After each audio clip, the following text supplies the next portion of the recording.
Okay, a couple of word problems here, and you can see that I resized these problems a little bit to make the problems fit on into a document, without all these extra pages.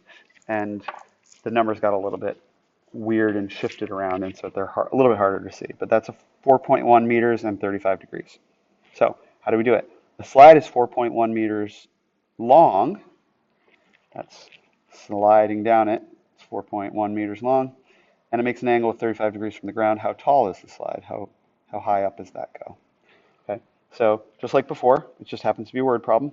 We're saying we're at the 35-degree angle. Which side are we dealing with? We're dealing with x, the opposite side, and we've got the hypotenuse. Opposite and hypotenuse is sine.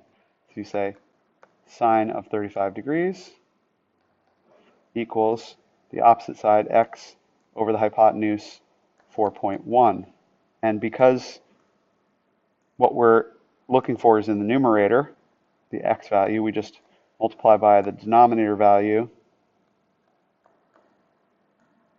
and those two values will cancel out, giving you x is equal to 4.1 times the sine of 35 degrees.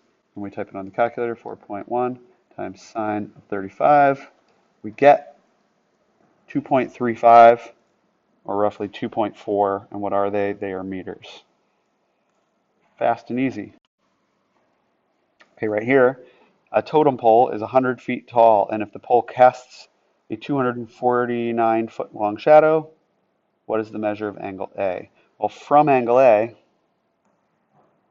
which two sides are we dealing with? We're dealing with the side opposite it and the side adjacent to it. So opposite and adjacent is tangent. Tangent of A equals opposite, 100, over adjacent, 249. And since we have the ratio and we're looking for the angle, we have to do inverse tangent of the ratio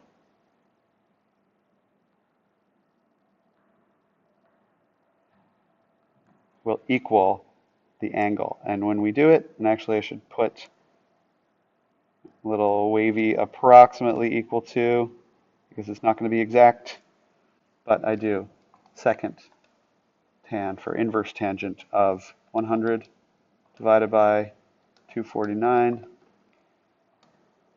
we get 21.88. They said it's, they didn't say to the nearest anything, but what's our choice? 21.88, that's 22 degrees. Yeah, not bad, right? Done.